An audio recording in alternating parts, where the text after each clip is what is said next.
Hello, hello, Crossroads Witches and other magical folks and beings. Yes, I'm including you. I'm so happy to be able to join you all today on this video. It's one that I have been contemplating, meditating, all of those words inside with trying to find the correct phraseology, the words to use to convey my world to you. What the hell am I talking about? I'm an old Southern conjuring witch. For a long time, we didn't have words and phraseologies. We didn't have the definitions of words to talk about because our community had been so secret. You know, for us, it was talking about doing a little something, something is what we did. And I wanted to further expound upon what is a Crossroads Witch, and how we are applicable into modern world. What are we about? Who are we? Where does this phraseology, modern, Crossroads Witchcraft come from, and within modern witchcraft? Well, we're, as witches, as magical folks, we are always evolving. Our words are changing.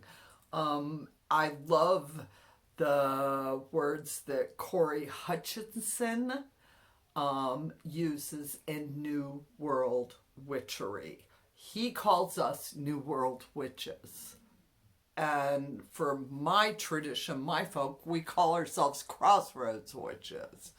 We're the same people, just different words using to describe us, different people trying to describe us.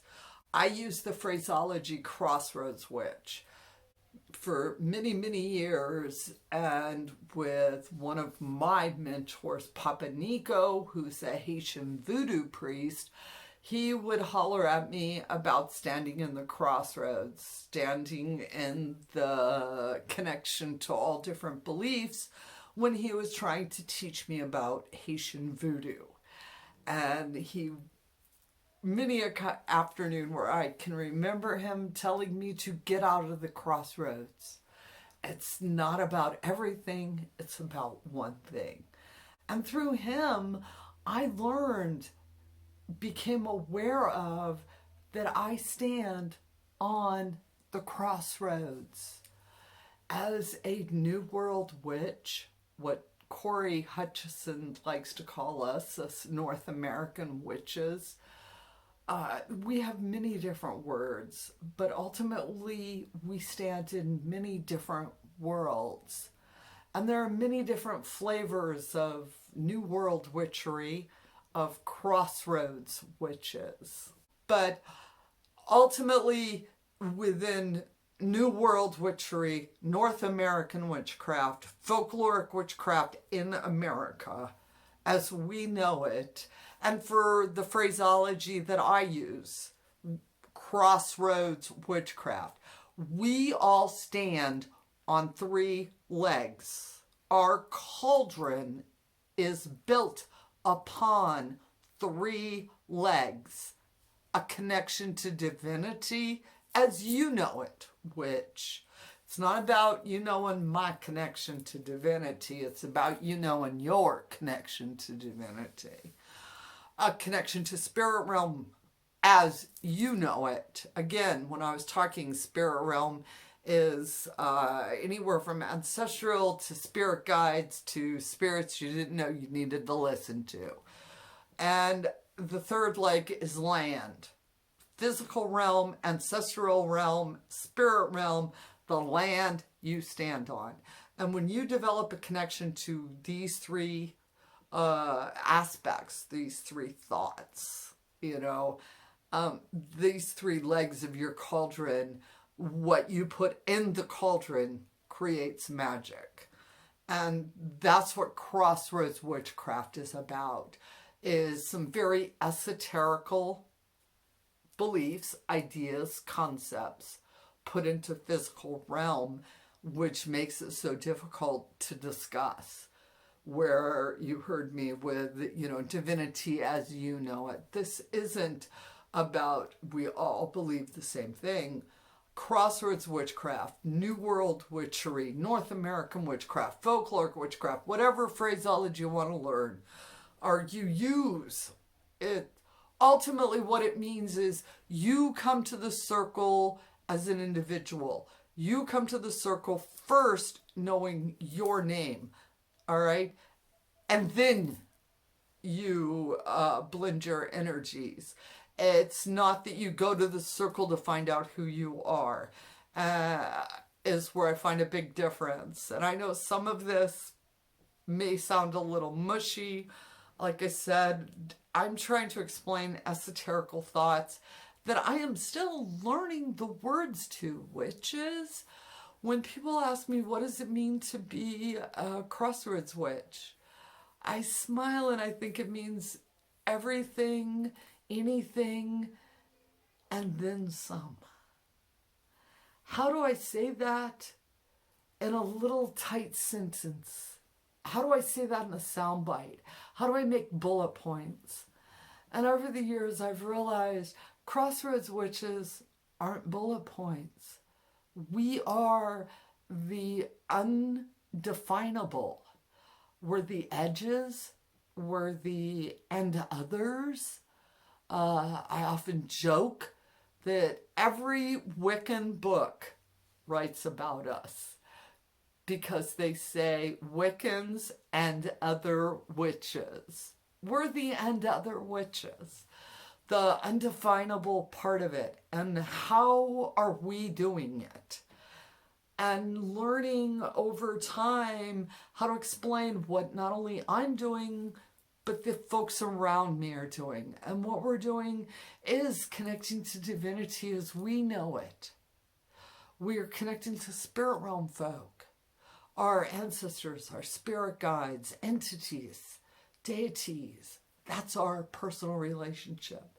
And we are connecting to the land in a way that makes sense to us, be it ancestral, regional, cultural. It's still part of us. And that no matter where I go and the travels and whatnot, I have found these three common factors. So when folks ask me, can I be a Crossroads Witch? I'm like, yes. These are the three things you need to focus on. And in time, you're going to reach a moment in your magical spiritual journey where you're standing there and you're going to realize you're standing on your personal crossroads and you're going to welcome them. And when that moment happens is when you become a Crossroads Witch. I can't give the title to anyone, all right? I can't tell you that my journey is going to make you a Crossroads Witch, because it's not. It's my journey.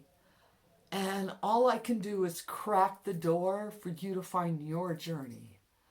And finding the connection to all these aspects and standing in this funky gumbo, multicultural, multi-regional moment of in-between time, and you stand in the middle of it, and in that moment, it all makes sense. All right? My crossroads make sense to me. And y'all know I sign off on my videos with the Amen, Blessed be, Ashe, Bobo, is a way of citing my crossroads. These are my personal crossroads. And the folks that have influenced me, the folks that have taught me. And you need to learn your crossroads. And when you stand in that moment, you'll know it. Like I said, I can't tell you how to get there. I wish I could, witch. I wish I could tell you how to get to your personal crossroads. I can tell you stories of mine. I can inspire you. But there's going to become a moment under a full moon where you're going to feel divinity as you know it, spirit realm as you know it, and the dirt that you feel as you know it. And that is a crossroads moment. And that's what we're about, is encouraging, empowering, inspiring folks to find their personal crossroads moment. All right. And I hope this helps you, because I know a lot of you have been asking about, Taren Crossroads Witchcraft and how it came about. And I joke about the story that Papa Nico kept telling me to get out of the crossroads. We're doing voodoo. And that story was what made me realize I am a Crossroads Witch. I'm part of the funky gumbo of North America. I'm part of the New World witchery. I'm all of that. And that I should celebrate it and learn the stories that made me. Learn the stories that made my town. Learn the stories that made my city. And that's what you need to do, witch. All right? The land we stand on is magical. The land you stand on is magical. And it's about connecting to it. It's about awakening it. It's about learning it. And it's about telling its story so that you too can connect to that magic. So, what does Crossroads Witchcraft mean? Yeah, I think I said a lot of words, but I sure as hell didn't give you one little sentence. We're worth more than one sentence. There is no bullet point. Crossroads Witchcraft is this. Crossroads Witchcraft is about knowing who you are and the world around you, and knowing that you are part of that world. You stand in the crossroads, and that you can experience it, all of it. And we don't have to choose the idea of, can I have this or this? You're like, no, I can have both, and then this too. That there is always a third way. I hope this helps. I'm not sure. When I was sitting here thinking I needed to do this video and explain, because I have a lot of you asking me about Crossroads Witchcraft. I'm like, I am just a New World North American witch. I am influenced by all of the history that America has brought me. And I embrace it, and I strive to give honor, reverence, and respect to all of it. All right. And I hope you do the same. And with that said, I'm going to go into my infomercial. I got an infomercial, which is, we, of course, 13 Moons to the Crossroads, houseofwitchcraft.com. You want to know about me, you want to get up into learning about the crossroads and how to stand on them. 13 Moons to the Crossroads. I'm there to help you, but you gotta do it, witch. This is a self-assisted, self-guided dedication. A year and a day where I'm gonna open up the community to you through virtual spaces. We have full moon rituals. We're currently doing a book club. We're very blessed where the author will be joining us one night, so we get to talk with him. I hope to continue that. All right. And of course, I'm going to tell you that, if you want to do a meet and greet with me the first week of August 2022, I will be in New Orleans. I will be having more details about that coming out. I go to New Orleans every year to celebrate the Crossroads of America. Congo Square. Congo Square. C-O-N-G-O. Google it. That is America's magic. All right, witches that going to Salem. Come on, don't buy into the Disney tourist shit. All right, if you want to vibe on the magic of America, what made us who we are, go to Congo Square. And if you would like, please come join me for the first weekend of August. I will be in Congo Square dancing to the drums, and I hope to see you there. And with that said, I hope y'all have as bright of a blessed day as I'm having. And as always, amen, blessed be, ashe, and ebaba.